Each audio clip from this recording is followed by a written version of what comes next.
Sejam bem-vindos e bem-vindas a mais um Vamos Falar de Fumotores, hoje dedicado mais uma vez ao MotoGP. Vamos focar especialmente naquilo que foi o fim de semana de MotoGP na Grã-Bretanha e já sabem, podem nos seguir em todas as redes sociais, para além de se juntarem a nós no Patrono para nos ajudarem, e nós agradecemos profundamente todo o apoio que nos é dado, quer no YouTube, quer na Twitch, no Twitter e, claro, no Patrono. Ao meu lado, como sempre, tenho a Madalena. Madalena, mais uma vez bem-vinda. Obrigada, boa noite. E aqui connosco também o Dinis Borges. O Dinis, que é piloto no Campeonato Nacional de Velocidades, corre na classe de 300 e este ano participou então como wildcarder no circuito do Estoril, na Ronda do Estoril, no Mundial de Superbikes, e tornou-se no primeiro português à classe a pontuar. Dinis, muito bem-vindo e obrigado por teres aceito o convite. Muito boa noite, Rui. Obrigado pelo convite. Fala-nos aqui, para quem não te conhece e não acompanha tanto o Campeonato Nacional e quem só te viu no Mundial de Superbikes, conta-nos aqui um pouco de quem tu és. Bem, eu sou o Dinis, eu corro no Campeonato Nacional de Velocidade, na classe Super Sport 300. Neste momento encontro-me em segundo classificado no Campeonato Nacional de Velocidade, onde estou a lutar pelo título. Vamos ver como irá correr o final da temporada, e também participei sendo wildcard aqui no Estoril, na ronda das Superbikes, onde consegui pontuar, fazendo um ponto no Campeonato do Mundo da Super Sport 300 é bastante bom. E também irei fazer wildcard em Portimão, onde irei tentar fazer mais pontos e ver como corre e dar o meu melhor e também divertir-me. Isso é sobretudo o mais importante, é divertir-te. Tu que fizeste uma excelente corrida aqui na Ronda do Estoril, então também fizeste uma excelente corrida no Campeonato Espanhol de Superbikes este ano em Portimão, tiveste excelentes tempos. Aliás, eu partilhei em privado contigo, bastava teres feito aqueles tempos no Mundial que tinha estado facilmente no grupo da frente. Mas obrigado então mais uma vez por teres aceito o convite e espero que repitas mais vezes esta presença e que corra tudo na feição naquilo que te resta da tua época. Entrando agora um pouco naquilo que é o MotoGP, e nós vamos começar aqui por aquilo que foram algumas novidades durante esta pausa de verão. Nós tivemos algumas novidades no que toca ao line-up de 2023 e, Madalena, era um pouco esperado que Alex Rins se juntasse à LCR. Zarco, apesar de tudo, ainda não está confirmado, apesar da Ducati já ter vindo dizer que o piloto vai permanecer na Pramac. Tech 3 e RNF sem novidades, por isto também Miguel Oliveira ainda sem novidades. Tivemos também tivemos também a confirmação do Alex Marques na Gresini. O que é que te está a parecer desta construção do line-up para 2023 até agora? Eu acho que as decisões até agora batem certo, fazem sentido, mas agora o que resta é assim a parte mais polémica, é o lugar principal na Ducati. Temos ali aquela luta a três do Zarco, do Enea e do Jorge. Portanto, esse aí é o que me vai intrigar mais. E depois o futuro da Yamaha. Mas todas as escolhas até agora pareceram-me básicas, mas uma coisa que eu já esperava. Tu tocaste aí na Yamaha, lembrando que o Jarvis, apesar de confirmar a permanência e pelo contrato de Morbidelli com Morbidelli e com o Quartararo, entretanto já renovado, surgiram alguns rumores da possibilidade da Yamaha acabar por optar mesmo pelo despedimento do piloto italiano. Tu vês isso apenas como rumores ou achas que existe alguma credibilidade nisto? Não, eu acredito vivamente que é algo que vai acontecer. Ou pelo menos uma destituição, no sentido em que não sei se eles vão ter equipa satélite ou não, mas não vão. Isso já está confirmado. Eu não queria me desfazer do Morbidelli já, porque ele é um piloto que eu sei que ele tem a capacidade que tem, só que ele tem tido resultados muito decepcionantes e para mim eu não consigo justificar, e não é normal um piloto que não faz os resultados que faz estar numa equipa principal. Isso para mim não faz sentido. E ainda por cima temos a Suzuki, que não vai participar no campeonato, e o que é que se faz? que é que se faz ao Reed, o que é que se faz ao... Pronto, o que se faz a esses pilotos. Isto foi um jogo Sim, da cadeira. o Mir, que tem sido rumorado como o provável piloto que vai assentar ao lado de Marc Márquez no próximo ano na HRC. O Alex Rins, então, a confirmar-se na LCR. Diz-se que a Honda Ásia não quer já subir o Ayogur este ano, mesmo que seja campeão, quer que ele continue mais um ano para ganhar alguma experiência, o que continua a abrir portas para a continuação do Nakagami. O facto da Gresini já ter os 2 pilotos para o próximo ano levanta aqui uma questão, e aqui vou direcionar para o Dinis. Temos então um Enea Bastianini, um Jorge Martin e até podemos tocar aqui no Zarco, que tem feito uma excelente época apesar desta última corrida, como todos eles a terem possibilidades de chegar àquela segunda moto. Na tua perspectiva, ao longo daquilo que tem sido a temporada, quem é que te parece ser o piloto mais ameaçador para Pecco Bagnaia, mas também aquele que melhor se assentava nesta altura na Ducati, com todo o panorama à volta da equipa italiana? Eu acredito que Jorge Martin acho que podia subir para a Ducati, para a equipa principal, porque, na minha opinião, ele é um piloto excelente, comparado com o Zarco também é, mas acho que tem muito mais capacidades de mostrar resultados na equipa principal do que Zarco ou Enea Bastianini. E tu, Madalena? Eu, por acaso, tenho uma opinião diferente. Acredito que vai ser o Enea com o lugar. Porque, imagina, Zarco também já é velho, vamos ser sinceros, e também não tem vitórias. Desculpa, mas diz isto quem queria continuar a ver Rossi a correr, independentemente da idade. Tens uma coisa que é Valentino Rossi e tens outra coisa que é Claro. Zarco. Não vou entrar por aí. Sim, nem há comparação, mas só para dar aqui a Imagina, bicada. mas é uma coisa estranha, porque o Bastianini, tu vais vê-lo ganhar corridas de uma forma incrível, mas depois também o vês, nem dás por ele noutras corridas. Mas em comparação com o Jorge, acho que se não me engano, é o Enea Bastianini que tem mais pontos, pelo menos esta temporada, até o momento. Quase certeza. Agora eu penso penso que sim, eu sinto que o Enea inclusive... Bastianini comete ainda menos erros que o Jorge Martínez, e o Jorge Martínez tem aquela cena que ele é muito bom nas qualifyings, mas depois também em corrida está um bocadinho apagado. Olha, que ele teve excelentes ultrapassagens durante a corrida em Inglaterra. Okay, aliás, ele... comparando com o Enea, acho que ele está um passinho acima no que toca à consistência, um passinho, nada de muito diferente, mas se eu penso E tu estavas aqui a falar passeando. desculpa estar a interromper, tu estavas só aqui a falar na questão do campeonato, aqui só para dizer que neste momento o Enea Bastianini é o quarto classificado do campeonato com 118 pontos, e a passo que o Jorge Martin é 11º com 81. Okay. Também não nos podemos esquecer. Era daí que eu estava a falar. Não sei só se concordas comigo ou não, que aqui temos uma questão, se olharmos só para o campeonato, em que o Enea tem um início muito bom, mas depois o Martin tem uma lesão e só após o Grande Prémio de Barcelona é que ele se começa a recuperar mais a sério. Isso também tem algum peso se olharmos só para a tabela do campeonato. Exato, temos de ter em conta, mas eu acho que este ano vai ser mesmo... É o que vai definir o próximo, né? Mas isso é natural. Mas eles têm uma luta interna, no sentido em que eles têm os dois que mostrar que merecem aquele lugar. Bem, e continuamos sem confirmação por parte de nada relativamente ao Miguel Oliveira, aqui só tocando um pouco naquilo que é o nome do português.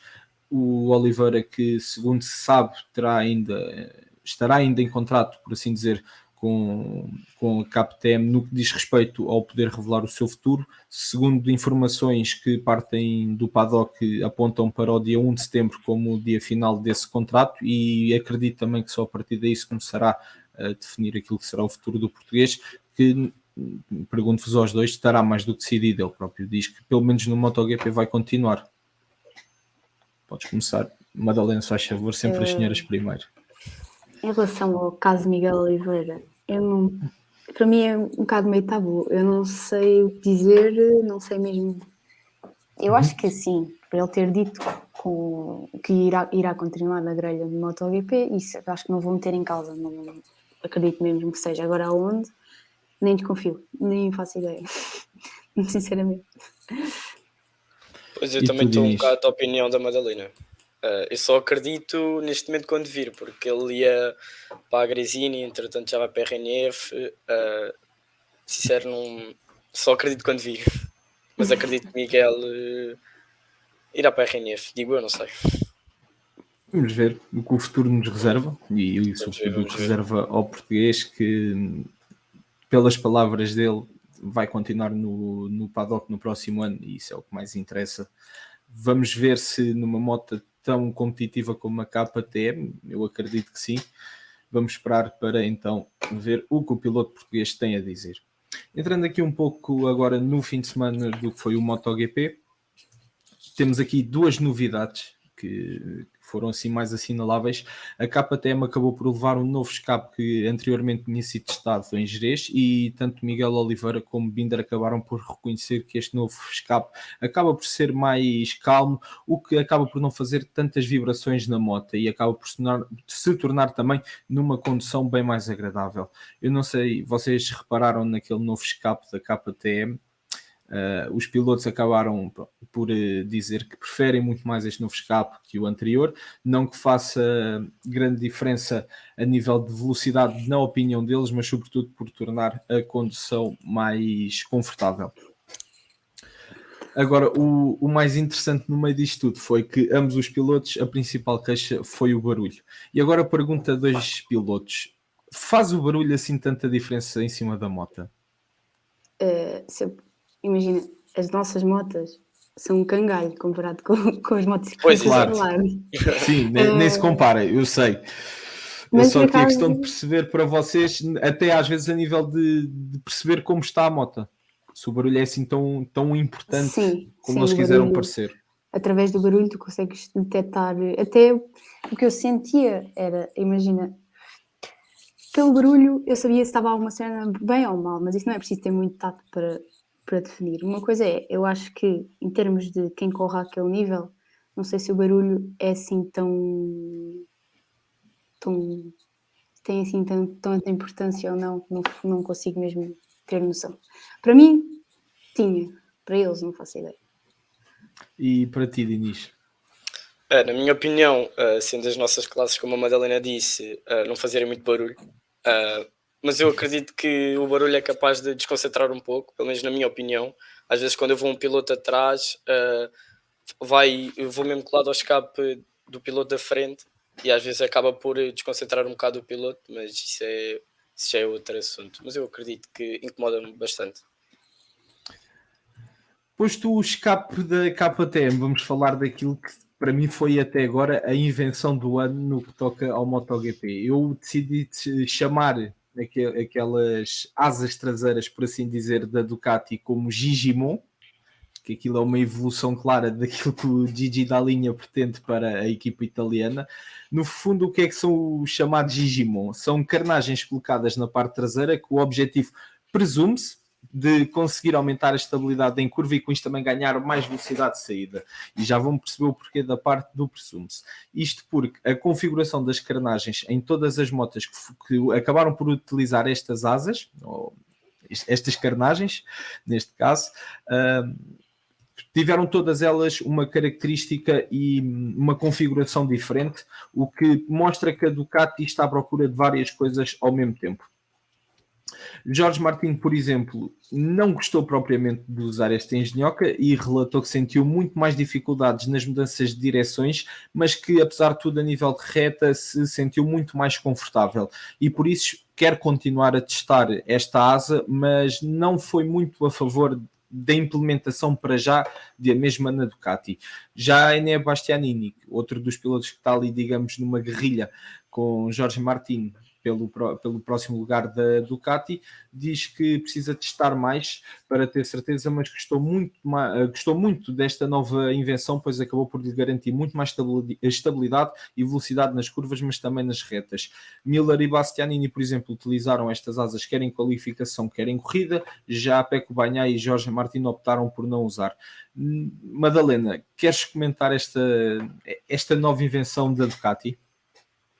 A mim não me surpreende que seja a Ducati com estas novas invenções, não é? Eles são sempre pioneiros no que toca a disto, aerodinâmicas e devices, mas eu, para ser muito sincera, não percebi bem como funciona em termos aerodinâmicos aquelas winglets, ou como é que se chama, na traseira. Porque a mim faz-me confusão eles dizerem que aumenta a velocidade em reta, mas também a estabilidade em curva. Para mim, para teres uma coisa, tinhas que pecar na outra. Não são coisas que a mim, normalmente, é assim. Agora, não percebo porque é que o efeito beneficia as duas partes. Não sei mesmo. E na tua opinião, Dinis, eu sei que vocês não correm com estas espécie de asas, digamos assim, nas vossas motas. Felizmente não correm com aquilo, diga-se de passagem, mas como é que tu viste esta invenção de Gigi da linha que trouxe agora para a Ducati? Eu achei engraçado as primeiras imagens que eu vi, que eu achei um pouco estranho, mas vindo da Ducati, como a Madalena estava a dizer, não acho nada estranho. E como podemos ver, a Ducati esta temporada tem dado um passo bastante grande comparado com os outros construtores. As Ducatis, quase todas as Ducatis estão a andar bem, e acredito que estas asas, digamos assim, podem fazer diferença daqui a uns grandes prémios. Daqui a uns grandes prémios, daqui a uns anos já tens todas as marcas com essas Pois, se calhar, Eu isso também é verdade. digo daqui a uns Aprilia grandes também prémios. Pois. Mas uma pergunta para ti, Rui. Achas algum vídeo que explique como funciona? Ou em termos, tipo aqueles É vídeos questão de animados? fluxo de ar. Ok, sim. Se tu Mas pensares bem, tu como? acabas por ter um apoio aerodinâmico. Não sou o melhor gajo para explicar isto, como é óbvio, né? Mas tu acabas por ter duas frentes aerodinâmicas laterais que te permitem criar uma maior estabilidade à volta da moto. Se a isto associares já Sim. as duas winglets que tens na frente laterais, tu acabas por criar.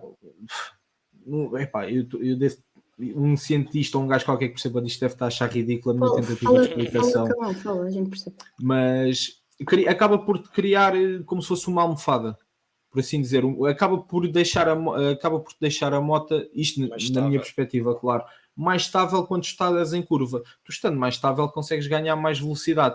Em reta continuas a ter o mesmo efeito, o que acaba por te dar mais estabilidade. Eu acho que a melhor palavra em reta não será estabilidade, mas sim conforto. Sim, acredito. A única coisa que eu acho que essas asas podem beneficiar é mesmo a estabilidade em curva, onde consigam dar mais velocidade, como tu explicaste, Rui. Eu na reta entendo a parte da estabilidade, porquê? Porque forma aquelas colunas de ar, de vento, que tipo prende a moto e previne vibrações. Isso dá para entender, consigo perceber. Agora em curva não percebo o benefício. Mas pronto, eu hei de me informar.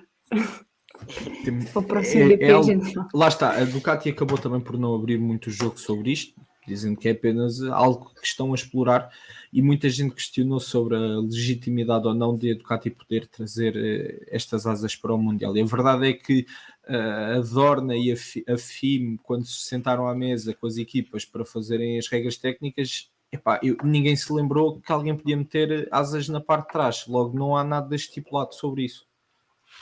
Exato. Também é aqui a parte interessante, digamos assim, da questão. Relembrando que o regulamento técnico, por assim dizer, não os motores, mas sim a estrutura da moto, só tem um novo conhecimento, ou só vai ter um novo modelo a partir de 2027. Portanto, isto dá muito pano para mangas até lá, vai ser invenções atrás de invenções, e como vocês os dois disseram, e bem, a Ducati, mais uma vez, a inovar naquilo que é a arte de engenharia aerodinâmica, assim como na engenharia dos devices. Posto isto, vamos de vez entrar então para a corrida propriamente dita, ou as corridas, começando aqui pelo Moto3. Na qualificação tivemos a primeira pole position na história de um piloto brasileiro à classe. O Diogo Moreira acabou por assinalar assim a primeira posição. Na primeira linha da grelha, Izan Guevara e Yamanaka acabaram por fazer companhia ao piloto brasileiro. Mais atrás, Denis Onchu partiu do 6º lugar, acompanhado logo atrás também por Denis Foggia. Denis Foggia que procurava aqui conseguir um bom resultado. Meus senhores, vou começar mais uma vez, e o Dinis percebe, por ser mulher, aqui com a Madalena. Senhoras, é sempre primeiro. Rapaz, aqui Isso não há Sem nem há problema. discussão. Madalena, como é que tu vistes a qualificação? Aquilo foi. Lá está, esta classe é incrível. Não há mais palavras, não há mais adjetivos para descrever esta classe. Diogo Moreira a surpreender na pole position, ou era um resultado que tu já estavas à espera, não propriamente em Silverstone, mas que o brasileiro fosse capaz de alcançar ao longo desta época? Sim, isso era algo que eu já tinha dito em podcasts passados, que eu acreditava bastante no potencial do Diogo e que estava a ver que estou a ver e acredito que ele seja o rookie do ano, sem dúvida. Isto era uma questão de tempo e até bem mais cedo do que eu pensava. Pronto, conseguiu a pole. Depois na corrida também fez uma boa prestação, mas nós sabemos que na corrida é toda uma salganhada e que Claro. um sexto é o primeiro. Pronto, tudo bem. E tu, Dinis? Eu sempre admirei bastante o Diogo Moreira, porque eu já o acompanho há algum tempo, desde que ele andava no FinSev, e via um talento diferente dos outros pilotos comparado com ele, mas ele já está a mostrar o que vale, e um dia há de chegar a primeira vitória dele.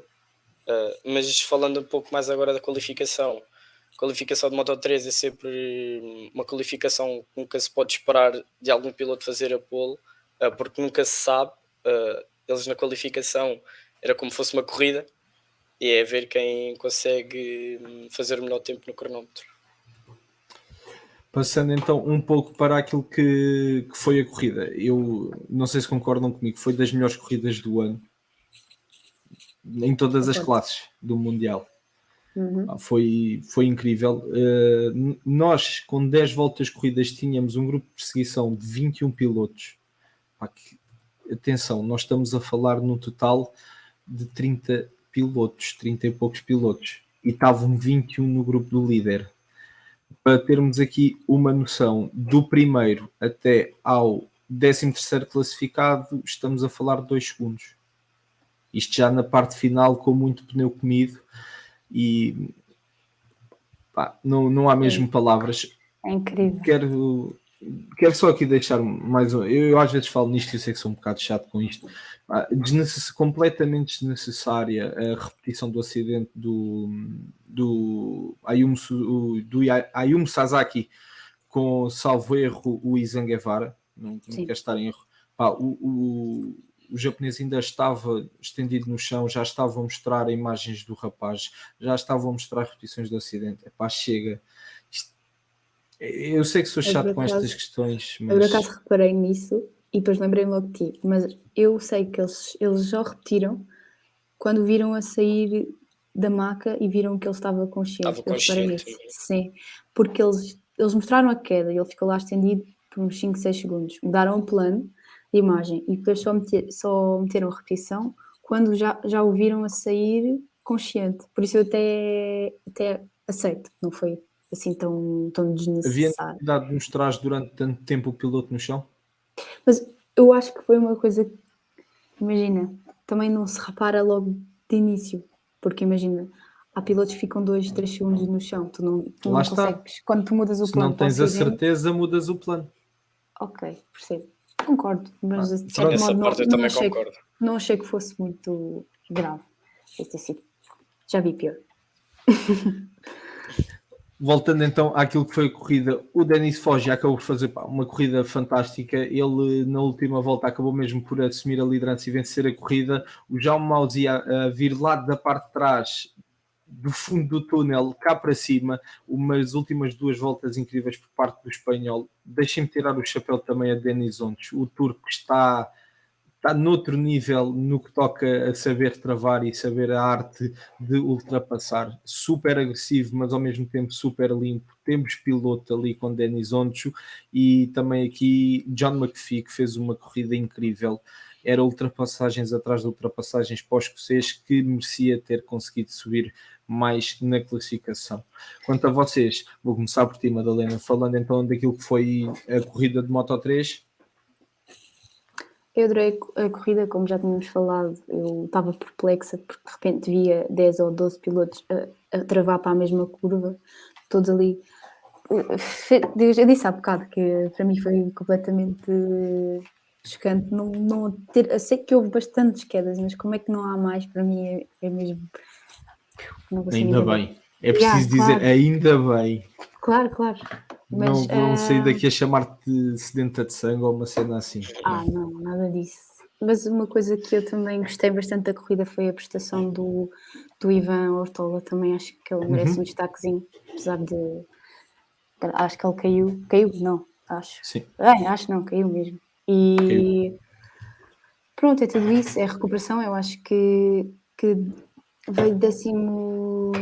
Acho Eu sim, confirmo-te acho já. que quem é que foi? Foi o Mácia que veio 19º até 19º, sim, um lugar. mas sim. Exato. Não, eu acho que para mim todos merecem os prémios que acabaram no top 5, todos merecem um shout-out, porque foi mesmo brutal. Foi uma corrida tão entertaining. Eu até roí a unha, já não roí as unhas há anos e estava a roer as unhas a ver essa corrida. Digo mesmo.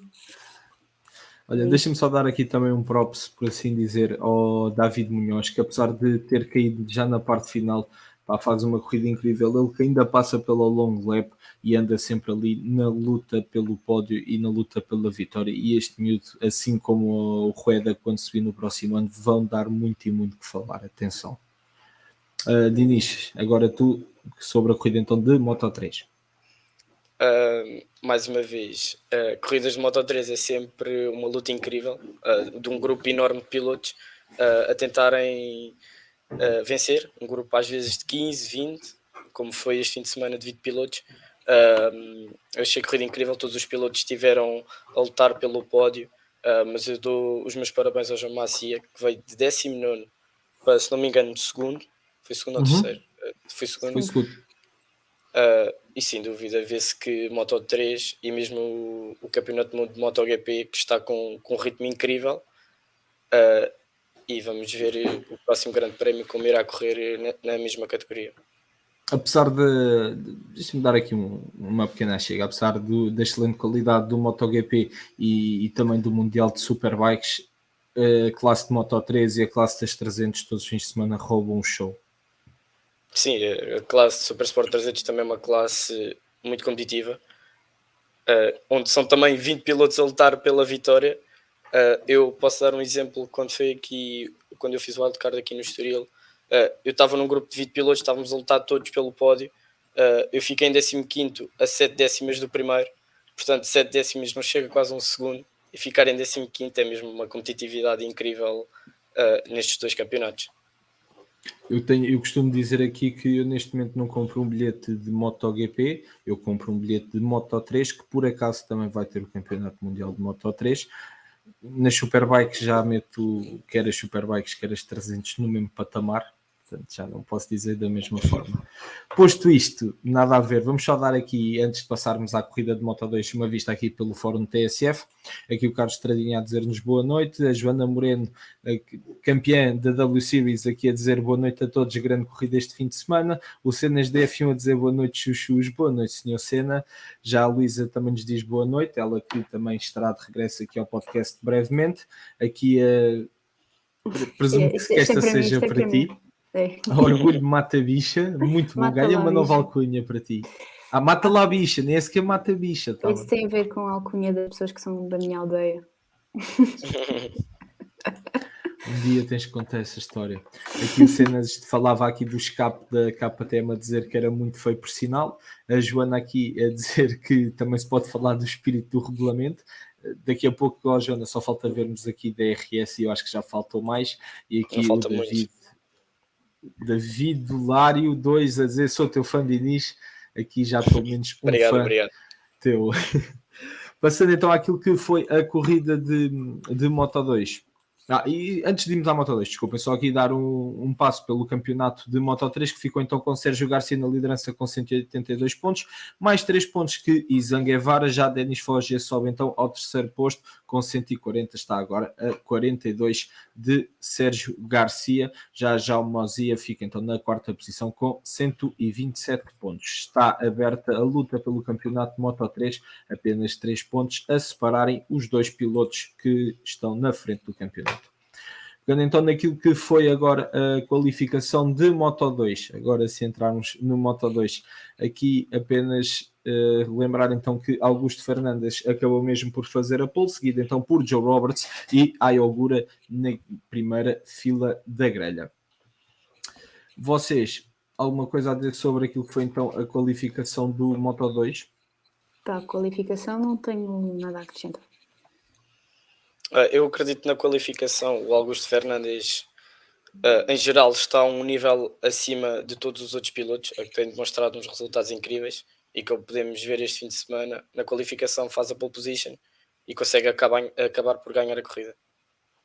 Eu que tinha sinceramente muitas esperanças face ao Jake Dixon, que foi o piloto mais rápido ao longo da sexta-feira, mas depois a não conseguir mostrar isso na qualificação e a partir apenas da sexta posição, acaba por não ser então o melhor dos resultados para o britânico que esperava vencer em casa. Já Celestino Vietti acabou por partir da quinta posição, cometendo aquilo que eu posso chamar no mínimo uma estupidez, sabendo que é regra geral, tu quando paras na zona de prática de arranques, tu tens que ficar na parte de trás à espera, a não ser que queiras avançar. O Celestino Vietti a mostrar que só agora entrou neste mundo e a meter-se à frente de toda a gente para fazer isso, o que lhe valeu então uma penalização ainda antes da corrida começar. Diniz, tens alguma coisa a acrescentar sobre aquilo que foi o comportamento do Vietti, sinceramente? Ou achas que é simplesmente uma distração completa? Sim, um piloto do Mundial, eu acho que não devia ter cometido esse erro, mas não tenho muito a dizer sobre isso. Para ser sincero, Rui, digamos São que coisas foi que um erro. acontecem. Sim, são coisas que acontecem, ainda não há muito a dizer sobre esse assunto. Aqui só o vamos falar de Fuma dizer boa noite, vamos falar de MotoGP, um abraço aqui ao Salviano e aqui Cátia Alves a dizer boas noites. Posto então aquilo foi a qualificação, também só um reparo, o Sam Lewis que acabou por ficar de fora logo após a sessão de treinos livres, ele que sofreu uma violenta queda e acabou por ser declarado como inapto para o resto do fim de semana. Na corrida, foi mais uma corrida fantástica, possivelmente a melhor da temporada no que toca ao Moto2. O Augusto Fernandes acabou por vencer mesmo na última curva na luta com Alonso Lopes e Jake Dixon ainda assim consegue conquistar o pódio naquela que foi a corrida de casa. Ai Ogura acabou na quarta posição, Arun Kane em quinto, Vietti, apesar da penalização, consegue fechar na sexta posição, Joe Roberts em sétimo, Jorge Navarro em oitavo, Felipe Salac em nono e Boben Schneider fecha o top 10. Quero fazer aqui, antes de avançarem para a corrida, uma lembrança. O Fermín Aldeguer entrou para este campeonato um pouco com a moral em cima, por ter vindo do SEV, por ter conquistado os resultados que conquistou no SEV, e logo de início começou a dizer que já tinha equipas a contactarem por uma vaga em 2024 no MotoGP e por aí tudo. O Aldeguer é um piloto excelente, eu lembro-me de ver bem o Aldeguer no SEV, nada a dizer sobre a qualidade do piloto, mas quero só aqui dizer que o Alonso Lopes, com a mesma máquina, andou praticamente a corrida toda na liderança. Foi, na minha opinião, sem dúvida, o piloto do dia e merecia não ter ficado atrás do Augusto Fernandes por apenas 70 milésimas. Posto isto e posto aqui a minha irritação face a todas as notícias do Aldeguer que constantemente me assombram, Madalena, vamos começar por ti. O que é que foi para ti, ou o que é que achaste então da corrida de Moto2? Como tinhas dito há bocado, concordo que foi a melhor deste ano. Adorei ver a corrida, principalmente a luta entre os rapazes que acabaram no top 5. E o meu coração partiu um bocadinho quando eu vi que o Augusto Fernandes passou o Alonso Lopes, porque eu estava a torcer pela primeira vitória dele. Achei que ele fez uma corrida genial, sempre conseguiu gerir aquela distância para o segundo classificado e foi... inevitavelmente, eu já sabia que ele poderia perder o primeiro lugar. Mas eu pensei que, como o Augusto Fernandes é uma pessoa com um bocadinho mais de experiência, penso eu, ele ia tentar na última volta. Não esperei que eles estivessem na troca, na luta, as últimas 4 ou 5 voltas completas. Mas que ainda bem que foi assim, porque aumentou um bocadinho o nível de entusiasmo da corrida. E depois, pronto, Celestino Vietti, o que é que eu tenho a dizer? Arrancou mal, sabes que eu mantenho sempre um olhito aqui no Celestino Vietti, porque pronto, é o meu favorito, não vou mentir. Ele partiu, não me lembro já qual foi o lugar, foi na segunda linha, Já, acho ele eu. partiu de sexto, salvo erro, Sim, mas eu segunda confirmo já. Acho que sim. Pelo que eu percebi, pelo que eu vi, ele arrancou mal, 11º. Ele partiu de sexto, Estava em à frente do Joe 11º. Roberts. Teve que fazer aquela long lap, ainda fez uma save brutal na long lap. Aí foi muito bom. Sim, foi incrível. E Sim, pronto, senhor. e achei que mesmo assim, se ele não tivesse que ter feito a long lap e foi uma treta ter arrancado mal, eu acho que ele estaria a lutar pelo top 3. Mas pronto, é assim. É isto. Diniz, Na minha opinião, os pilotos do dia foi mesmo o Alonso Lopes e Fernandes, porque sem dúvida foi uma batalha incrível, mas eu fiquei com um pouco de pena do Alonso Lopes ter perdido apenas por 60 milésimos, mesmo no final, andou a corrida toda a liderar, mas Fernandes foi mais esperto, andou a estudar Lopes e atacou na última volta e viu-se a batalha que foi e conseguiu ganhar a corrida.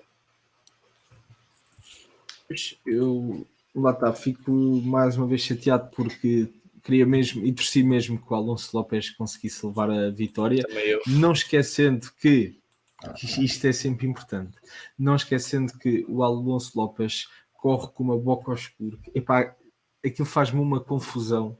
É a pior moto e o homem mesmo assim estava lá. Não era o Aldeguer, pronto, para mal de muitos, não era ele que estava na frente, mas quero deixar também uma palavra, porque o Cameron Bubia estava a fazer uma corrida espetacular. Ele partiu muito bem, estava ali na luta pela vitória até ter sofrido uma queda. Nada a dizer, é o azar a perseguir o piloto americano. Entrando agora naquilo que foi então o MotoGP, aí a corrida principal do fim de semana, naquilo que foi, antes de entrarmos na qualificação, relembrar aquilo que foi o treino livre 4, um Whiteside brutal de Alex Espargaró. Eu pensei mesmo que ele não ia correr o resto do fim de semana. Foi brutalíssimo o voo do piloto. Não, só as imagens CCTV conseguirem mostrar aquilo que realmente aconteceu, tal foi a velocidade de projeção do espanhol. Ainda assim, chegou à Q2 e foi o primeiro piloto na história a entrar em 1.57 no traçado de Silverstone. Pode não ter conseguido conquistar a pole, mas certamente, mais uma vez, conquistou o coração de todos nós. Posto isto, Bagnaia em primeiro, Maverick Vinales em segundo, Jack Miller, isto era a corrida. Qualificação, Johan Zarco em primeiro, assim é que é, Maverick Vinales em segundo, Jack Miller em terceiro, lá mais atrás Fábio Quartararo que tinha a cumprir então uma long lap trazida de Assen, Bagnaia ficava na quinta posição, Alex Espargaró com um brilhante resultado depois daquilo que foi então o treino livre 4 a partir da sexta posição. Por curiosidade, digamos assim, Miguel Oliveira conseguiu partir na 13ª posição, ele que foi então o terceiro piloto na Q1 e não teve acesso à Q2. Qualificação, Madalena, bora. O que é que eu tenho a dizer da qualificação? E claro, se quiseres falar daquilo que foi todo o aparato Alex Espargaró, estás à vontade, claro. Sim, isso foi o ponto alto. Para já tinhas o Alex Espargaró, nem conseguia andar, nem conseguia subir à moto. E depois, de repente, primeira volta lançada, começas a ver marcador vermelho, marcador vermelho, marcador vermelho. Assim, que é isto? Não estou a ver isto. E imensas pessoas de pé, só aplausos. Foi um dos momentos eu que vejo MotoGP há 15 anos que não vou esquecer. E era o que estavas a dizer. Não, que eu já disse muitas vezes neste podcast, que é difícil vir de uma posição em que tu não gostas assim tanto do Alex Espargaró para ele agora esta temporada ser o herói completo desta season. Eu já mudei completamente a minha view dele, agora para mim ele quer que ele ganhe a força toda. Agora sou time, caguei no Rossi e agora sou time Alex Espargaró. Ai, bem, calma, jovem, calma. Brincadeira, não, exato. Calma. Ai, bem. Pronto, isso é o highlight da qualificação. De resto, acho que foi tudo um bocadinho banal. Não me lembro de assim cenas que tenham acontecido. Lá está, foi a partir do momento em que eles foram para os últimos minutos no time attack, aquilo foi bater recorde atrás de bater recorde, sim. e o Setores Anzark vermelhos. acabou mesmo. Diz isto, desculpa? Era só setores vermelhos atrás de setores vermelhos. E o Anzark que utilizou aquelas gigimondices na parte traseira da moto, relembrando isso, e conseguiu conquistar a pole position, e o Jack Miller, que também utilizou, acabou por conseguir a terceira posição. Pegando só aqui naquilo que foi a situação do Alex Espargaró, hoje já foi conhecida após mais exames em Barcelona, salvo erro. O Alex acabou por fraturar o calcanhar direito, espero não estar em erro. Foi ao direito ou ao esquerdo, tenho a certeza. Sim, mas que foi um dos fratura dois. mesmo. Sim, foi fratura. Foi mesmo fratura. Ele que agora foi dado como inapto, tem que ficar 7 dias a descansar, repouso total, tem que usar muletas, a ver se está a postos para aquilo que será então o Grande Prémio da Áustria já daqui a 2 semanas. Acabam por ser não tão más notícias para Alex Espargaró, apesar de no sábado o centro médico do MotoGP ter dito que ele não tinha nada fraturado após exames mais, digamos, perfeitos. Acaba por mudar um pouco a história, nada a dizer. Mais uma vez, é aquilo que tem sido ao longo dos últimos anos face à equipa médica do MotoGP. Também dá para abrir uma teoria da conspiração. Será que ele queria mesmo correr e disse para não dizerem que ele tinha o tornozelo partido? Agora abre o leque a tudo, claro. Epá, podemos ir por tudo. Não, eu quero acreditar que à primeira vista não foi visível. Às vezes é normal dessas situações, não esquece. Sim, também acredito. Podem ter exames mais complementares, como é óbvio. Pois que a clínica móvel também não é assim um hospital, não é? Sim, não tem claro. Tudo. Exato, estava só a brincar. Mas, aliás, ele próprio via-se que tinha uma vontade desgraçada para saltar lá para dentro. Por isso, já a Quartararo acabou por ficar com a 4ª posição e foi a única Yamaha a ficar sequer no top 15. Elas são 4. E isto leva aqui a uma questão que eu vou depois pedir que o Dinis comente, que é da 16ª, aliás, da 17ª posição até à 24ª posição, sem contar com o Quartararo, estão todas as motas da Yamaha e da Honda. As duas marcas mais históricas neste momento presentes no campeonato estão nesta fase. Nós estamos a falar do Alex Marquez em 17º, com uma LCR, o Pol Espargaró em 18º, com uma Honda oficial, Franco Morbidelli com a Yamaha oficial em 19º, Nakagami em 20º, Bradl em 21º, Fernandes acaba por estar aqui no meio na KTM, menos mal, acaba por separar aqui um pouco, mas depois nas últimas 2 posições, as duas Yamahas RNF. Dinis, encontras algum argumento de defesa para a fase que a Yamaha e a Honda estão a atravessar neste momento? Não tenho muito a dizer sobre isso. A única coisa, na minha opinião, que eu vejo é que a Yamaha, neste momento, o único piloto que consegue andar com a moto é Fábio Quartararo, que demonstra resultados incríveis, e a Honda é o mesmo caso. Agora não tendo o Marc Marquez, mas anteriormente o único piloto que conseguia andar com a Honda era o Marc Marquez. Eu não tenho muito a dizer sobre isto, que não consigo entender o porquê, porque nunca andei numa MotoGP e não tenho muita noção nessa parte de qual será o melhor construtor ou o porquê disto acontecer, mas acho um pouco estranho, mas isso não consigo falar muito sobre esse assunto. Madalena. Eu tenho umas teorias. Bora. Então, começando pela Yamaha. Momento, pera. Hashtag momento da Madalena. Não, momento das teorias. Não, eu acho que já disse aqui isto antes. A Yamaha tens um problema que é esteve no topo muitos anos, deixou-se, posso dizer, dormir, no sentido em que acharam que tinha uma boa moto, pararam um bocado o desenvolvimento e depois as outras marcas, inferiores na altura, andaram para a frente e eles estagnaram um bocado. Isso é um problema que eles já têm há muitos anos, especialmente em termos da parte da aceleração da moto, porque, pronto, a aceleração da Yamaha sempre foi uma nódoa e continua. Depois, problemas que a Yamaha mais recentes, tens o facto de eles terem o Fábio Quartararo, que é um piloto extraordinário, e eles se calhar achavam que a moto não estava assim tão má, mas eles tinham, afinal, era o Fábio Quartararo e não tinham uma moto boa, e eles já se aperceberam disso. Espero que para o ano eles consigam resolver o problema, porque a Yamaha é a minha marca favorita, então não pode estar assim com estes resultados podres. Depois, Honda é o fator Marc Marquez, eles sempre fizeram a moto a contar e para encaixar mais o Marc Marquez e não fizeram uma moto versátil, não é? E depois qualquer piloto de segunda, porque eles são sempre uma marca de piloto de primeira e um piloto de segunda na equipa, o piloto de segunda não consegue pegar na moto. A partir do momento que eles vencem o Marc Marquez não tem qualquer ponto para onde sair. Atenção, espera aí. Esse piloto de segunda da Honda, o da Yamaha eu nem toco. O segundo piloto da Honda começou no Qatar a dizer que estava ali ele e a Honda a provarem que não precisavam do Marquez para ganhar nada. Pois, Eu lembro-me dessas declarações. Sim, mas eles começaram a fazer esse trabalho agora. Tinha que vir muito mais cedo, tinha que ter uma moto versátil já há muito mais anos.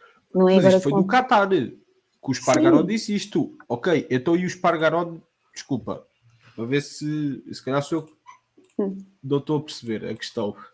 Mas estamos a falar do Paulo Espargaró que ficou em 18º na qualificação atrás do Alex Marques. O piloto que disse à boca cheia no Qatar que tinha provado, assim como a Honda, que não precisavam do Marques para vencer. Mas isso é o E que agora anda Espargaró nos lugares que anda. e ele bate mal. Também não podemos Pronto. estar a... Não, eu só estou aqui a falar na questão do segundo piloto. Por isso é que eu disse, o segundo piloto da Yamaha eu não toco. Aliás, a minha teoria da conspiração, Imagina, quando eu pegando digo... do momento teu, é que o Morbidelli, desde a lesão, nunca mais foi capaz de mostrar aquilo que era. E nunca recuperou a tempo porque teve que, de repente, substituir logo o Maverick Vinales. E isso ainda vai ser muito explicado. Agora, calma, o Espargaró é que não podes propriamente dizer que é assim um segundo piloto. Mas não queiram saber, ele próprio se fez querer saber. Mas não é nesse sentido que eu estou a falar. Estou a falar ao longo dos 10 anos para cá. Não sou eu que estou a dizer que aquele é o piloto número 2 ou aquele é o piloto número 1. Não, é a Honda. É o Honda que faz essa distinção, sempre fez. Não diretamente, sim, claro. Mas demonstravam perfeitamente que tinham um favoritismo pelo Marquez e os outros queriam mudar a moto à maneira deles e calma, esquece. não.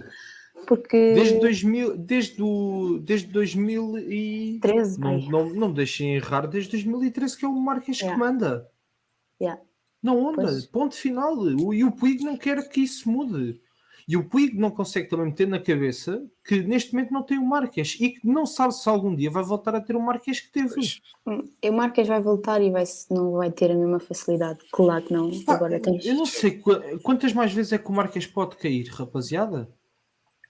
Pois. O problema é que ele é completamente explorado no sentido em que querem... Eu vou pegar aqui do que o Estradilha está a dizer e eu concordo com isto. É o extraterrestre. Quantos pilotos é que já não se tinham retirado há anos com as primeiras quedas do Marques? Mas lá está, também não é imortal. Ele, em termos de lesões, ele sempre andou altas quedas e foi só agora nos últimos 3 anos que ele teve consequências, porque ele antes mandava com cada pinote e ficava tranquilo. E eu sempre disse, acho tão estranho este rapaz nunca se aleijar. Olha, pronto, agora aleijou-se e não foi pouco. Até a queda de Jerez, qual é que foi, entre aspas, a maior lesão do Marques? Foi a queda em Mugello? Sim, acho que foi a única. No dia a seguir estava aparatosa. Não sei que é que são aparatosas sempre, mas tipo... Sim, são sempre. Eu vou-me lembrar sempre de um Ike-Side dele em Sepang em 2017. Que é astronómico. O gajo consegue andar no ar. Sério, aquilo é mesmo assustador. Mas foi aquela que teve mais consequências graves na altura, foi de facto o Mugello. E o homem, ok, teve que parar, mas a Honda não percebe isso. A questão é que a Honda não percebe que não tem o Marques durante muito mais anos. Não há aquele nível, sobretudo. Exato. Pois, e a Honda tem que pensar que um dia Marco Marques irá se retirar e depois o que é que vai acontecer sem a Honda sem o Marques? Tem que É que pensar nós também um olhamos, pouco nisso. Olha, e basta se olharmos ver. um pouco para as fileiras da Honda, não, completa, Madalena, desculpa. Não, era só para dizer que eu até percebo de onde é que eles vêm, porque só as corridas que o Marques fez este ano já tem mais pontos do que qualquer outra onda que correu as corridas todas, percebe? Eu percebo o desespero que eles têm por ele e a vontade que eles têm que ele seja piloto dele, mas também, pronto, não estão a fazer as coisas como devem ser feitas. Era só isso. Pois, é quando nós olhamos para o campeonato, é isso mesmo que tu estás a dizer. Infelizmente, para a Honda, ainda é assim. E a Yamaha, eu acho. Tens alguma teoria sobre a Yamaha? Assim mais profunda? Ok, já foi o que eu disse há bocadinho. Deles pararam de desenvolver por causa de fiarem-se nos bons resultados que eles tiveram quando tinham o Rossi, quando tinham o Lourenço, e depois deixaram-se dormir. Era o que eu estava a dizer por causa. Não E achas que também o haja facto, nada por trás? pá, eu ia dizer do facto de também serem as únicas, das únicas inline, não serem V4, e que as V4 são muito mais eficientes a entregar power do que as outras, pronto, mas isso, teoria assim por trás, não. O que é que achas? Não sei, a minha teoria é que a Yamaha está a esconder demasiado o jogo para a saída da RNF. Lembrando que a Yamaha não vai ter equipa de satélite no próximo ano, o que acaba também por dificultar um pouco o desenvolvimento. Lá está a esconder um pouco o jogo para aquilo que vai ser em 2023. Eu tenho tido esta teoria nos últimos 2 meses. Eu acho que a Yamaha vai apresentar em 2023 não uma moto, mas um canhão. Espero bem que sim, está na hora, sinceramente. Porque até nas Superbikes eles vão ter uma moto nova. Não sabia. E segundo Não aquilo que sabia, tem não sabia. vindo da Iwata, a moto está muito potente. Está sobretudo no que toca a velocidade de ponta. Isto, claro, Graças estamos a a pegar Deus. nas Superbikes. E eu acho que eles estão a fazer o mesmo trabalho para o MotoGP. E para o ano estão sozinhos, desenvolvem à vontade sem terem que ter qualquer tipo de preocupação. Tem um piloto experiente e tem um piloto vencedor e que, claro, também já começa a ser experiente. E eu acho que vai ser o ano da Yamaha para o ano. Mas quando eu digo isto, não estou a dizer que o ano passado e que este ano, caso o Quartararo vença, não sejam os anos da Yamaha, mas acho que vai ser o ponto de viragem naquilo que é a moto, é a M1. Espero bem que sim. Estou Também com tenho falta de aqui. ver uma Yamaha. Que não é na frente, porque tens lá o Fábio, mas mais Yamaha. Sim, claro. Sim, mais do que uma. Mas já aqui só, antes de entrarmos na corrida, uma vista então no fórum TSF, aqui a Clara a dizer brutal as imagens do onboard porque não tens noção a sério do tamanho do salto do Alex Espargaró, parecia uma cena de filme. Epá, vocês os dois querem explicar a esta gente o que é ter um X-Side? Ok. É porque a maior parte das pessoas tipo, ainda não sabem bem o que é um X-Side. Quem é que explica? Pode ser tu, Dimas. Os dois. Quem quer que seja. Começa Um tu, iSide é, digamos, quando a traseira da moto perde a aderência. E o que é que acontece? A moto sai de traseira, explicando assim como piloto, a moto sai de traseira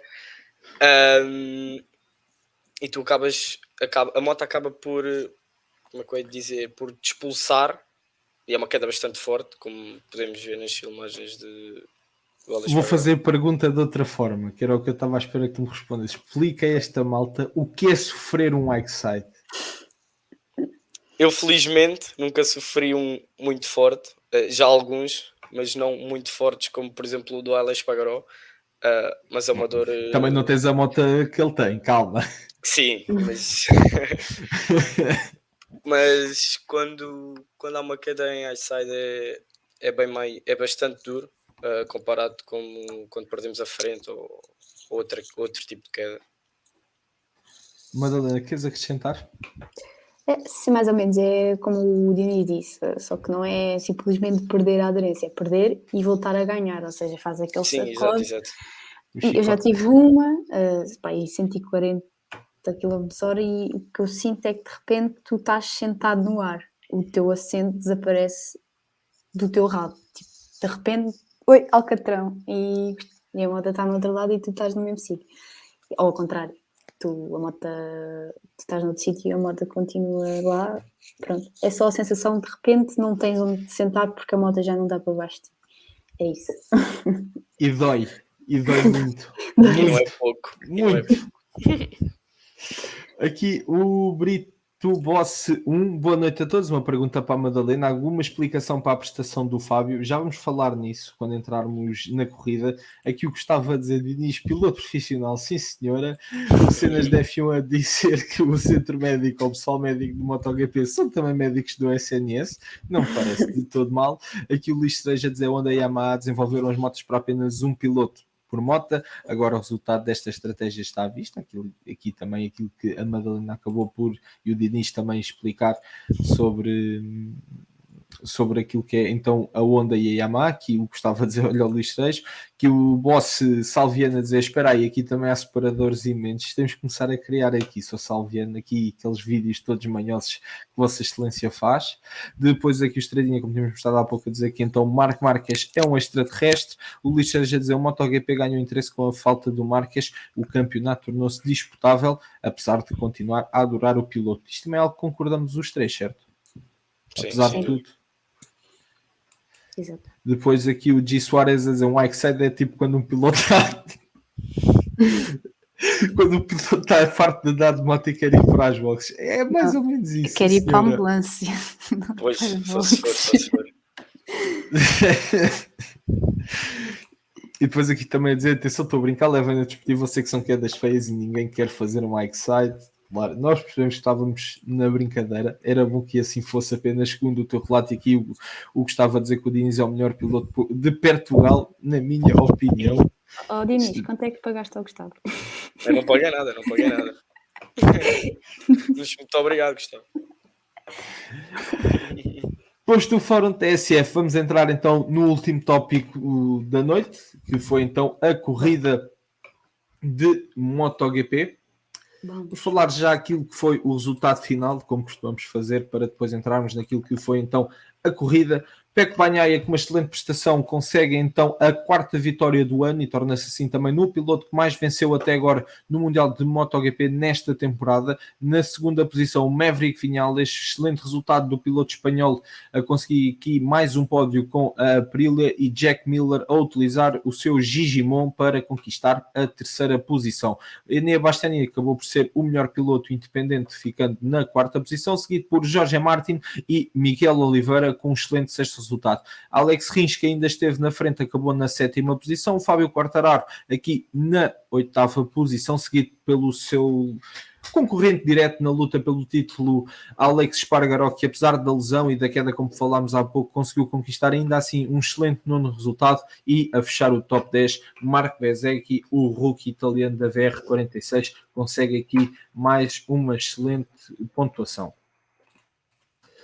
Tocando naquilo então que foi a corrida e fazendo aqui, digamos, a cronologia, Alex Rins e Miguel Oliveira com um excelente arranque. Alex Rins a saltar logo para a zona dos pilotos da frente e o Miguel Oliveira a conseguir recuperar daquilo, da 13ª para a 10ª posição. Pelo meio, logo na chegada à primeira curva, Fábio Di Ginantónio perde a asa após um toque, salvo erro, com Jorge Martin, não quer estar em erro, o que acaba também por justificar um pouco aquilo que foi a prestação do italiano da Gresini. Quanto ao arranque, o Zarco acabou também por se manter de forma confortável a liderança. Quartararo logo a ser avisado então para a long lap e acabou por perder 3 posições. Até esta altura da corrida, Madalena Zarco parecia super confortável em cima da sua Ducati, a liderar de forma tranquila, acabou por ganhar ali entre meio segundo a 6 décimas, salvo erro, Alex Rins, aliás, Pecco Bagnaia, depois Alex Rins, também andou lá pelo meio Jack Miller, mas depois aconteceu aquilo que todos nós sabemos ao francês. Até esta altura, o que é que estavas a achar da prestação do Johan Zarco? Então, nós estamos habituados a que o Zarco nos entregue bons resultados em qualificações, mas eu, no fundo, já sabia que ele na corrida não ia capitalizar nada. Eu achei que ele não fosse cair, porque ele também não é um piloto, quer dizer, um bocadinho, cai um bocadinho. Muito bom. Sim, mas não, eu sabia que não ia ganhar, porque é um piloto que não sei porquê não consegue ganhar. O que eu não percebo da queda dele é que ele ia em primeiro lugar, certo? Quando caiu. Sim. Ou seja, não foi um problema de sobreaquecimento do pneu da frente. E ele fez um low side, se eu não me engano. Correto. Portanto, não sei que poderá ter sido erro dele. Não sei, não percebo a queda. Eu acredito que ele exagerou um pouco na travagem. Acredito que esteja sido isso. Ele exagerar um pouco na travagem e quando vai entrar para a curva acaba por perder a frente. Eu acredito que esteja sido isso. Talvez. Na minha opinião, acredito que esteja sido isso. Relembrando que à hora da corrida o Alcatrão estava a cerca de 42 graus, o que vai ao encontro daquilo que a Madalena estava a dizer, uma temperatura perfeitamente normal para os pneus da Michelin. O facto de ele não ter ninguém à frente para causar stress no pneu dianteiro, acho que não. E ele até nem estava a ser o piloto mais rápido. Pois. Nessa altura estava quer Pecco Bagnaia, quer Enea Bastianini ali rodarem nos mesmos tempos e eram eles sim os dois pilotos mais rápidos. Depois acabou por Alex Rins fazer então ali também uma remontada. Como dizíamos então, à quarta volta o Johan Zarco acabou por perder a frente e com isto acabou por ficar de fora da corrida. O Alex Rins fez uma remontada incrível ali durante aquele meio de corrida, ele a querer repetir aquilo que tinha feito em 2019, Dinis. Sim, mas neste grande prémio eu acredito que Alex Rins não estava com tanto ritmo como o ano passado para ganhar a corrida, mas sem dúvida que demonstrou um ritmo bastante elevado, a conseguir terminar na 7ª posição. Falando de outros pilotos, também dou os meus parabéns ao Enea Bastianini, que no arranque, um toque também com o Jorge Martin, como tinhas dito, acaba por perder a asa do lado direito, se não me engano. Foi o Fábio. Mas o Enea Bastianini também. O que eu te disse foi o Fábio. Perderam os dois asa. Não tinha reparado. Reparei na questão do Fábio. Uhum. E o Enea Bastianini fez uma corrida incrível sem uma asa. Exato, sem asa. Olha, não tinha reparado. Bem parecido, há bocado não tinhas dito o nome dele, mas pronto, não percebi. Eu vi que o Fábio perdeu a do lado esquerdo. Desculpa só estar aqui. Ele perdeu a asa da frente do lado esquerdo. Perderam os dois, a mesma asa. Não tinha reparado. Pois que eles entram com o Zarco no meio. Eu só reparei no Bastianini. Sim, no DJ António não tinha reparado. Pois nem eu. Tens a certeza que não estás a confundir? Eu vou rever, mas tenho quase Mas eu depois vi uma publicação do DJ António que também tinha perdido a asa. Então tanto acho que perderam foi os dois. Para o resultado. Eu vi a do Fábio, não me lembro da do Bastianini. Foi. Sim, mas o Bastianini foi quando eu toco com o Jorge Martin, se não me engano, quando eu entrar para a primeira curva. E mesmo assim consegui terminar na 4ª posição, como eu estava a dizer, que acaba por ser um resultado incrível, sem asa, com bastantes dificuldades na travagem, como ele disse numa entrevista. Eu acredito que se tivesse a asa podia lutar pela vitória. Sim, senhora. Entretanto, à volta 11, temos então Pecco Bagnaia a saltar para a liderança. A partir daí vimos também a Suzuki de Alex Rins a perder rendimento.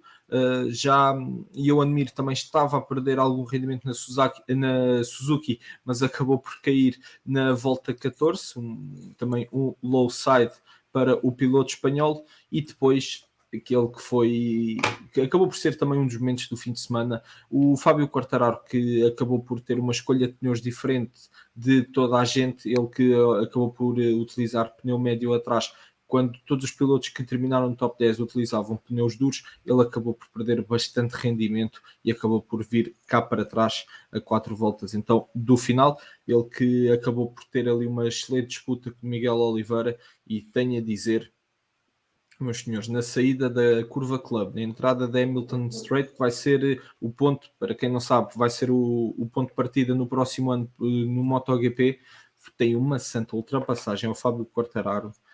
Quero ouvir a vossa opinião sobre isto. Madalena, aquela ultrapassagem. Eu lembro-me de...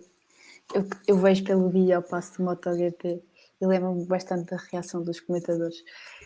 Imagina, também não estou a tirar crédito nenhum ao Miguel, porque a ultrapassagem foi excelente, mas também tinhas um Fábio Quartararo já em apuros. Perder rendimento, sim. A perder rendimento. Mas gostei muito. Foi fixe. Didi. Agora... Desculpa, Madalena. Não, eu ia falar do Rins, mas não tem nada a ver. Claro. Não, bora. Uma coisa que me chateou... Nem tens que perguntar. Uma coisa que me chateou com os Suzukis. Imagina... O Mir, não sei, não consigo justificar a queda dele, mas talvez pela parte da parte da Suzuki ter vazado o campeonato e ele não ter contrato, e desde aí ele não foi mais do mesmo. Mas o Vince estava a fazer uma corrida excelente. E o que é característico das Suzukis, e sempre foi, principalmente no ano passado, era a prestação do meio da corrida para o final, em que eles geriam sempre tão bem os pneus e tinham um final de corrida incrível. E eu estava à espera de ver isso outra vez da Suzuki com o Alex Rins. E o que me fez a pensar, será que ele tinha algum problema dos pneus? Porque a escolha de pneus foi normalíssima. Não foi nenhum erro na escolha de pneus. Mas estou a falar no sentido em que achei tão estranho ele de repente se ter apagado. Não sei qual foi a justificação. Mas pneus. É isso. Pois. Diniz, sobre esta também queda a meio da corrida das Suzukis e também aqui um pouco a queda do Fábio Quartararo e, claro, a ultrapassagem do Miguel deliciosa a Fábio Quartararo. Sim, falando da ultrapassagem do Miguel ao Quartararo, como a Madalena tinha dito, Quartararo, não percebi bem o que é que aconteceu. Ele estava a perder bastante ritmo no final da corrida, não sei se foi pelo desgaste de pneus, mas Miguel a demonstrar... estava com um ritmo bastante bom durante a corrida, conseguindo o passar, e mesmo na última volta ir buscar o Alex Rins e conseguir passá-lo. Falando da queda do Joan Mir, não percebi muito bem, mas se calhar foi uma má gestão do desgaste de pneus, e ele tentando atacar para não perder ritmo para os seus adversários e acabando por exagerar um pouco na travagem e a perder a frente. Acredito que tenha sido isso. Não tenho bem a noção, mas acredito que tenha sido isso. Entretanto, durante a mesma volta, também sublinhar que Alex Rins então acabou por ser ultrapassado por Viñales e por Jorge Martin apenas em 2 curvas. Viñales que assim subia à 3ª posição e mais tarde, sem resposta para Miller, acaba por ultrapassar o australiano, subindo à 2ª posição. Quando tudo parecia um pouco certo para a vitória pender para Pecco Bagnaia, ele que na altura levava cerca de 7 décimas, 6 décimas para Maverick Viñales, eis que o espanhol pega na sua Aprilia e vai atrás do italiano que nem uma bala. Ele que chegou mesmo a ultrapassar Pecco, apesar do italiano ter respondido de imediato, e depois acabaram por ter uma excelente batalha até à passagem em Copse na última volta. A partir daí, os pneus da Alex disseram adeus e Pecco voltou a controlar a corrida até à bandeira de xadrez. Madalena, sobre esta luta na última volta entre Maverick Viñales e o Pecco Bagnaia, temos a Aprilia e não é só para o Alex. Isso também vai ao encontro do que eu tenho dito nos últimos 8 podcasts, que eu disse que o Viñales ia acordar, já tinha acordado e que íamos ver mais dele, não é verdade? É verdade, sim, senhora. Eu sempre disse também que a Aprilia para mim era a melhor moto do grid. E agora estão a começar a ver que eu tinha razão. Não é verdade? Pois.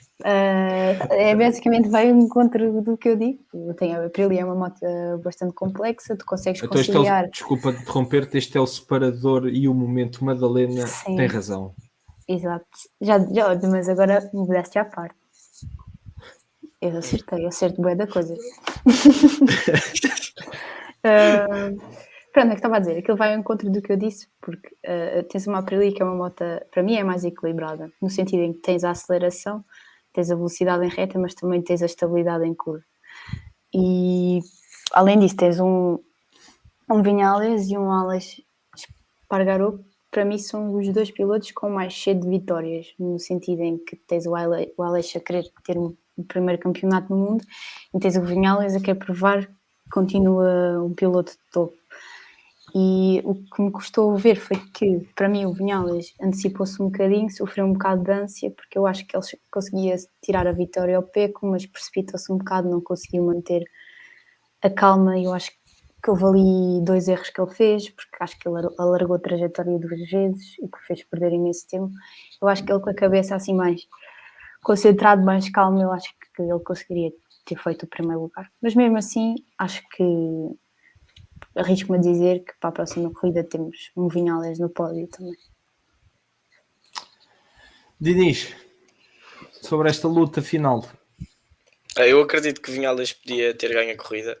Eu acredito que se ele gerisse um bocadinho melhor os pneus, porque houve ali uma altura que foi, digamos, ao time attack, a banhaia, e acabando por perder bastante desgaste no final da corrida, que lhe impossibilitou de tentar ultrapassar a banhaia e seguir. Mas eu acredito que as Ducatis continuam bastante fortes.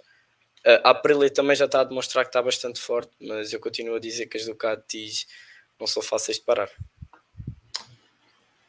Ficou então ali o sabor de uma excelente batalha entre Maverick Viñales e Pecco Bagnaia, uma luta entre duas marcas italianas, a Aprilia a mostrar todo o seu potencial com esta moto e a mostrar que o futuro para os lados de Noale são brilhantes.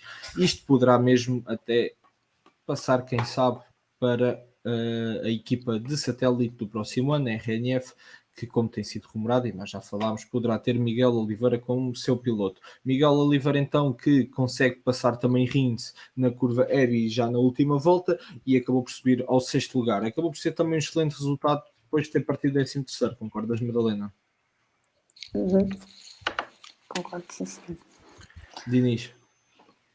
Sim, pelo que eu vi e também ouvi, a KTM não consegue tirar o partido máximo como os outros construtores para fazer um time attack bom, o que dificulta um pouco para a corrida. Miguel saindo da 13ª posição, não um resultado tão bom na qualificação, mas depois na corrida a demonstrar que tem um ritmo bastante bom, conseguindo subir para a 6ª posição, onde é um resultado excelente para o piloto português.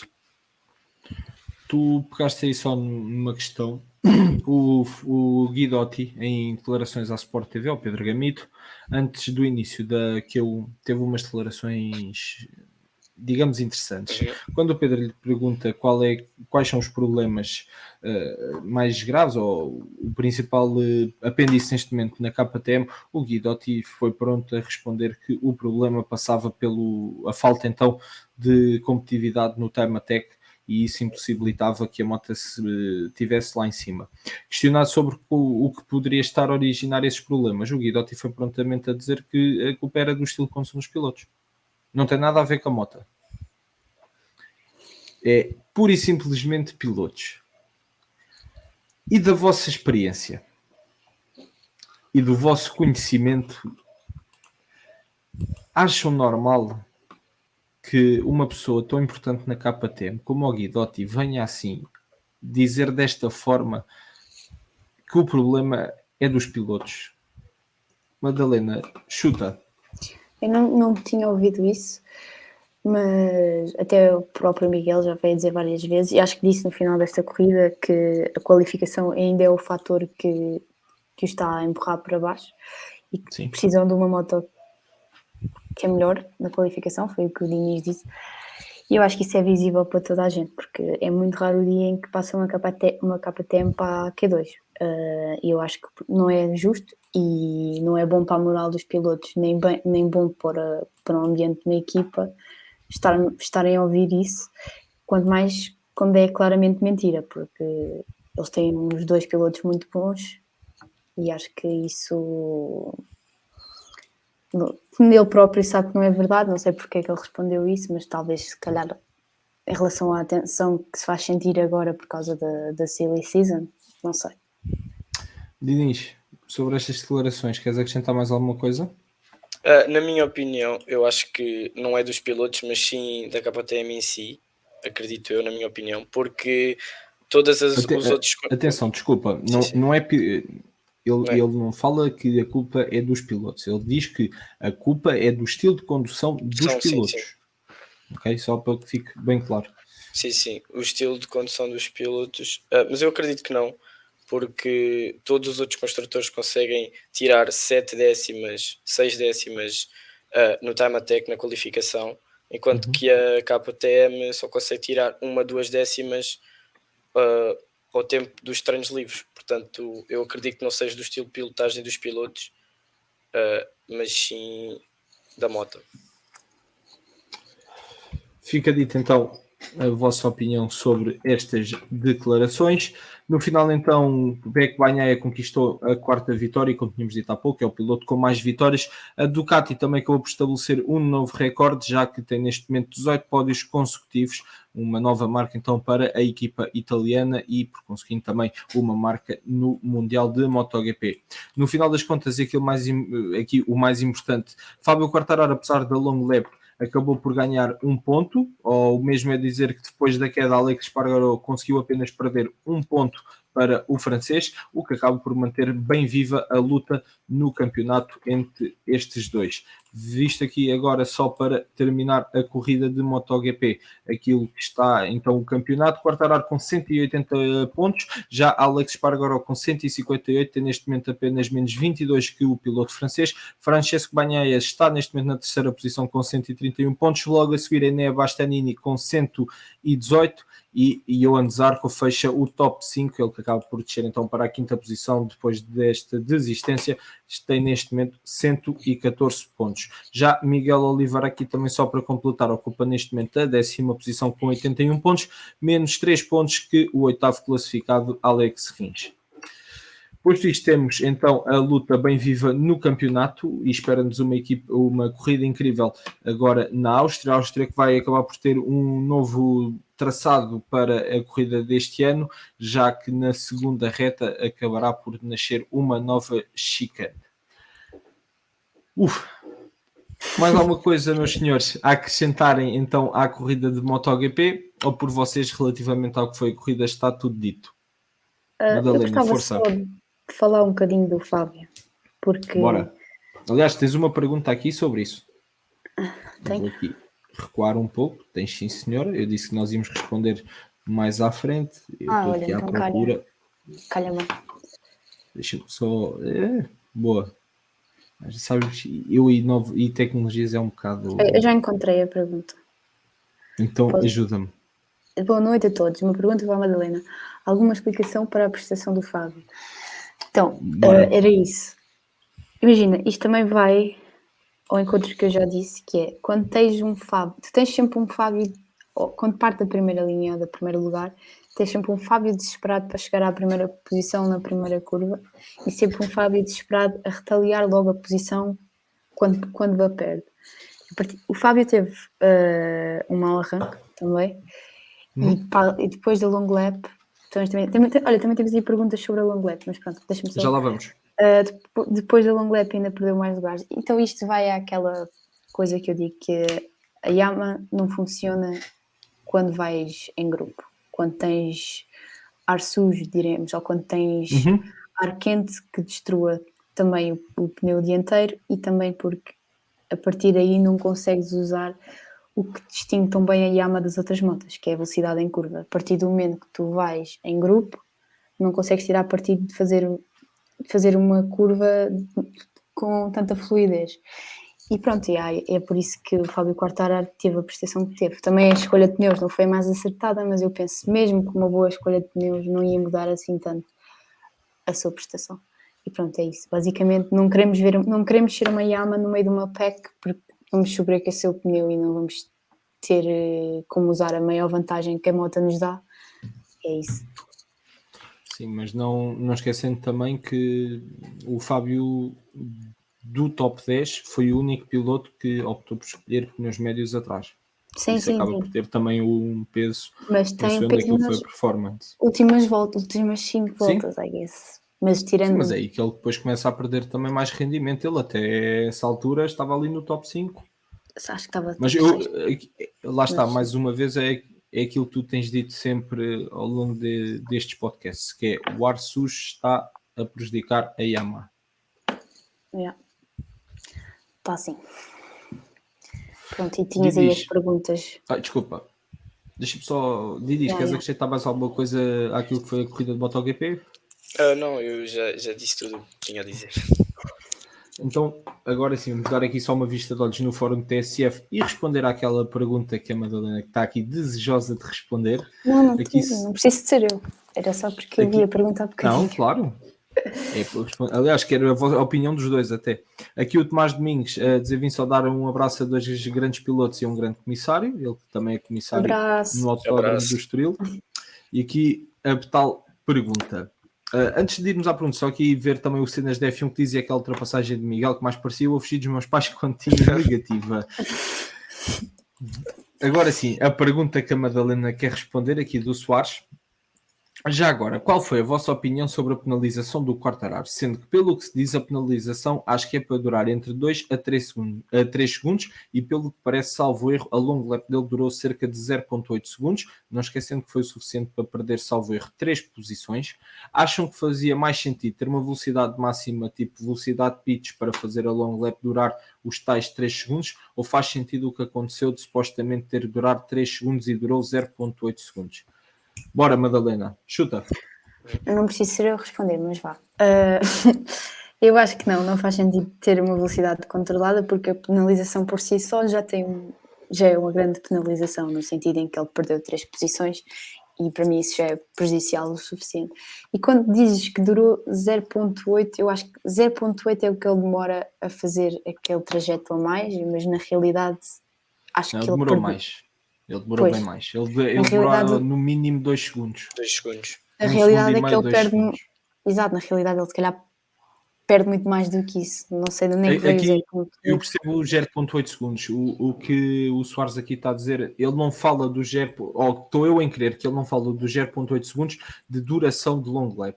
Eu acho que ele diz que perde 0,8 segundos no tempo entre setor a setor. Ou seja, como Pois, dele faz estar mais a olhar sentido. para o live Sim, timing faz e sentido. no final do setor acaba por estar a ter perdido, por assim dizer, 0,8 segundos, ou face a quem estava à frente, ou face à volta anterior, ao setor da volta anterior. Isto é aquilo que eu tenho na minha percepção. Mas continua, Madalena. Pronto, é isso. Basicamente ele está a perguntar se faz sentido ter velocidade limitada e pronto, acho que não. Acho que está bem assim. E a única coisa que tu tens e faz sentido é não poder pisar o traçado branco. E pronto, acho que está bem assim. Está bem como está. Diniz. Eu concordo com a Madalena. A única coisa que eu tenho a acrescentar é que no traçado de Silverstone a long lap perdes bastante pouco. Há Exatamente. circuitos que tu perdes bastante, por exemplo no circuito do Estoril, se fizeres a long lap perdes por volta de 4, 5 segundos. Como podemos ver, o Fábio Quartararo fez a long lap e acabou por perder só apenas 2 segundos, se não me engano perdeu 3 ou 4 posições. Acho que foi 3 posições.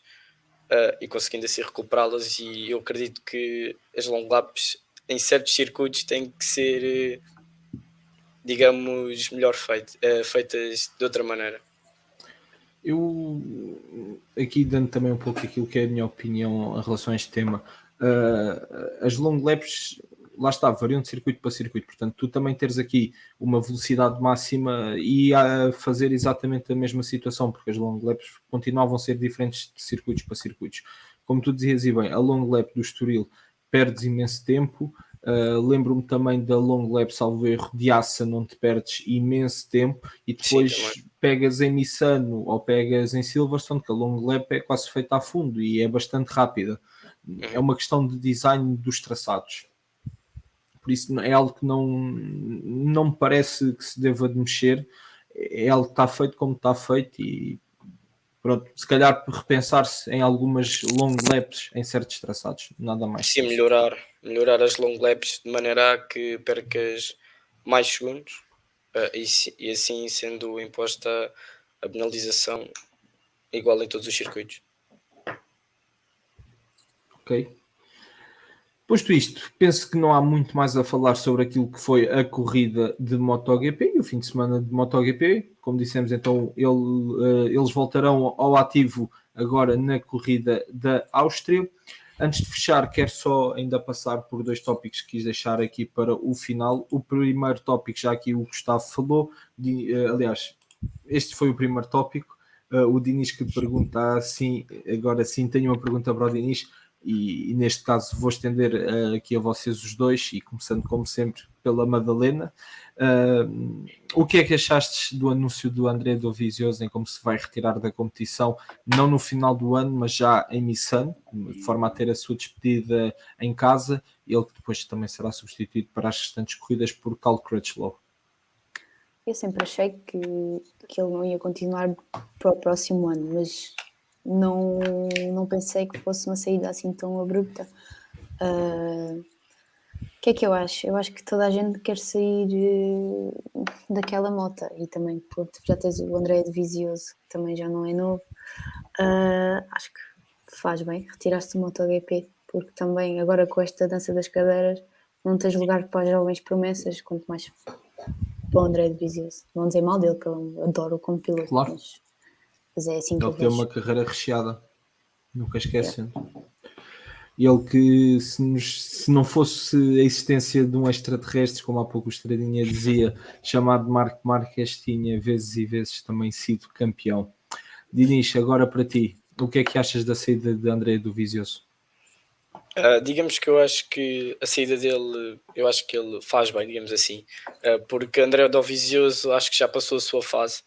Como tu dizias há pouco, Rui, ele já foi um piloto vitorioso, mas eu acho que André Dovizioso já chegou a uma fase que, digamos, já está velhote, e eu acredito que já não consiga demonstrar mais nada, aparecendo agora novos pilotos com muito mais garra. Eu acredito, eu acho que ele faz bem sair do MotoGP. Sim, senhora. Aqui as nossas palavras então para André Dovizioso, ele que vai então deixar o paddock já em Misano. Ele que será sempre relembrado pelos excelentes momentos e batalhas que travou ao longo da carreira, sobretudo com o Marc Marques, pelas vitórias incríveis, por exemplo, no Qatar contra o piloto espanhol. É uma carreira recheada de sucesso para o piloto italiano, que então nos abandona assim pela segunda vez, mas desta vez em definitivo, e que muita falta, sobretudo à zona do paddock, vai fazer.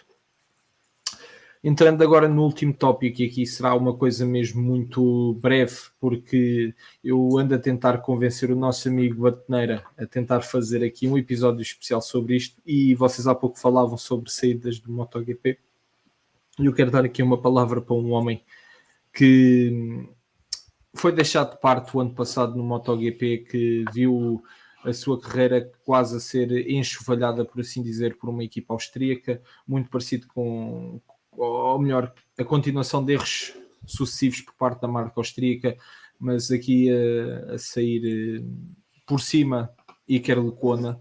O piloto espanhol que fez parte então da equipa HRC, ou a equipa oficial da Honda, para as 8 horas de Suzuka, e ao fim de 5 anos a equipa da Honda a conquistar a vitória mais desejada, sobretudo entre as construtoras japonesas, daquilo que é uma prova mundial, e isto engloba o MotoGP, engloba o Mundial de Superbikes.